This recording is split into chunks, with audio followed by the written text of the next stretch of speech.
Les adelantaba el tema. Agustín Fontenla es periodista argentino que trabaja para RT Rusia, la televisión en rusa, y vamos a hablar con él sobre la cuestión en Ucrania, en donde, bueno, se complejiza realmente. Estados Unidos acusa a Rusia de desestabilizar la región. Rusia advierte también ante las Naciones Unidas sobre lo que está pasando. En el medio estamos viendo ya imágenes de explosiones, combates, atentados en la zona este de Ucrania, cerca de Kiev, y por eso queremos hablar con Agustín para que nos cuente qué está ocurriendo, lo sabemos, pero digamos, ¿qué ven ustedes desde ahí, Agustín? Hola Juan, ¿cómo estás? Bueno, lo adelantabas un poco, lo que estamos viendo es un escenario prácticamente de guerra civil en el este del país. Ayer en la ciudad de Lugansk, en la provincia de Sí. Lugansk, se reportó un ataque aéreo del ejército ucraniano, dejando al menos 8 muertos y varios heridos, según reportan los testigos del lugar. Hoy el foco de la atención se traslada a la ciudad de Slaviansk, donde se vuelven a reportar ataques con aviones de combate, helicópteros de combate y con blindados en tierra. Todavía no están precisas las cifras de muertes en ambos lados. Y este mismo escenario se repite con mayor o menor intensidad en otras ciudades del este. Hay que recordar que desde las elecciones a presidente el 25 de mayo pasado, el actual gobierno interino había prometido continuar con la ofensiva militar en la Sí, región del este hasta poder estabilizar la zona. claro. Ahí Por lo estamos, tanto, lo que se está discúlpame, viendo, Agustín, ahí estamos sí, viendo justamente una fotografía de un hombre que deja flores frente a un edificio administrativo ahí en Lugansk, que estabas mencionando vos recién, acompañado por una nena, en donde se produjo una explosión donde murieron dos personas, ¿no? Esto grafica claramente lo que ocurrió en esta zona que vos mencionabas. sí, tal cual, es que lo que se está viendo es precisamente eso, es decir, en el plano diplomático suceden cosas, como por ejemplo ayer Moscú presentaba un proyecto de resolución ante la ONU pidiendo el alto al fuego, que se reanude el diálogo, aunque el diálogo realmente nunca fue tal, y que se creen corredores humanitarios para poder evacuar a Claro. los civiles, y mientras esto sucede, se reportan muertes todos los días con imágenes, por ejemplo, que veíamos ayer de este ataque a un edificio administrativo con gente con extremidades amputadas, digamos, imágenes muy fuertes y con ataques diarios y con muertes diarias. Por lo tanto, la situación, como decías, se va poniendo cada vez más compleja y difícil en un punto de retorno.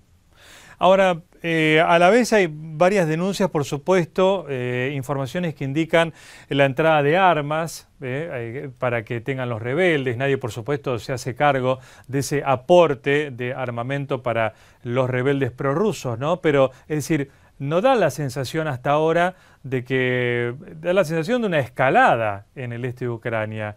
Y como que por más que se denuncia ante las Naciones Unidas, ningún intento concreto de que vaya a disminuir el conflicto.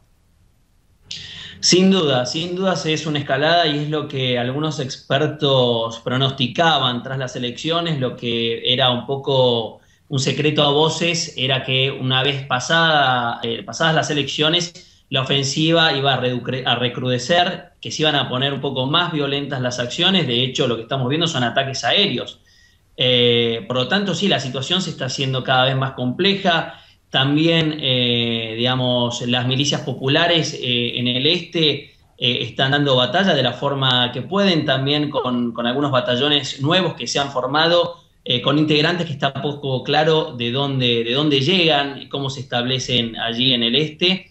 Según ellos, van a defender sus raíces. Recordemos también que es un conflicto que está muy marcado por la Unión Soviética, ¿no? Porque Ucrania fue parte de la Unión Soviética y hay muchas regiones del este que tienen una gran ligazón con Moscú. Pero sí, lo que vemos es que está haciéndose cada vez más fuerte, más complejo, más intenso, con una posición de Ucrania que es tratar de a toda fuerza estabilizar la región y poder de alguna manera reprimir los intentos de algunas fuerzas que están acompañados por movimientos populares que quieren o un Estado federal o que quieren un acercamiento liso y llano a Moscú.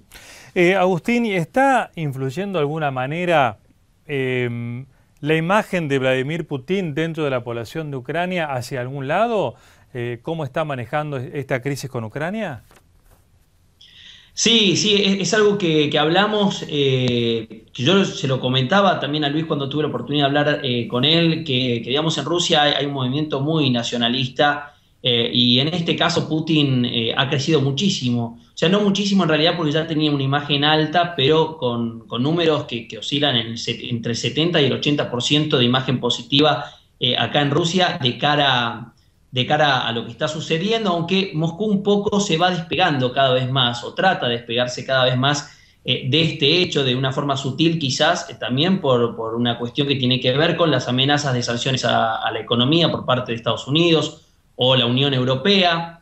Y de hecho, en las últimas semanas, Juan, hemos visto algunas cuestiones, algunos hechos particulares importantes, donde uno ve que Moscú va corriendo un poco el foco de atención, tratando de no quedarse como anclado en esta situación, y me refiero al mega acuerdo por el gas que firmó la estatal Gazprom rusa con China hace algunas semanas, y la semana pasada la firma de la Comunidad Euroasiática con Bielorrusia y con Kazajistán, tratando de moverse un poco, despegarse un poco del conflicto, según algunos analistas también por una cuestión más económica y no tan geopolítica.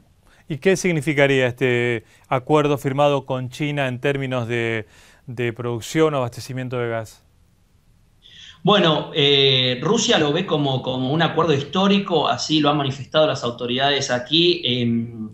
El volumen en dinero implica 400.000 millones de dólares, es una cifra gigantesca, pero que si uno la pone en contexto con lo que ya exporta Rusia a la Unión Europea, tampoco es algo que lo supera muy ampliamente, de hecho está por debajo, es un acuerdo por muchos años que empezaría a tener vigencia a partir del 2018, que implica muchas inversiones de los dos lados, pero que lo que dicen los analistas en general es que el peso de este acuerdo es más geopolítico que económico. Claro.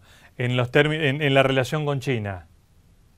Totalmente, es el de mostrarle al mundo occidental que Rusia no depende solamente de la Unión Europea y que puede tener sus acuerdos y sus alianzas con un gigante como es China o bien con los países que forman parte de la ex comunidad soviética. ¿Y este acuerdo es de abastecimiento de qué país a qué país? Este es un acuerdo en el que Rusia vendería gas a China.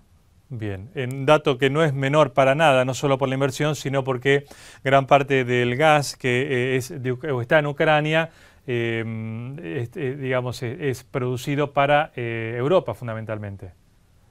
Claro, el problema ahí es que la forma en que mayoritariamente el gas llega a la Unión Europea, del cual precisa mucho un importante actor de la Unión Europea como es Alemania, llega a través de Ucrania.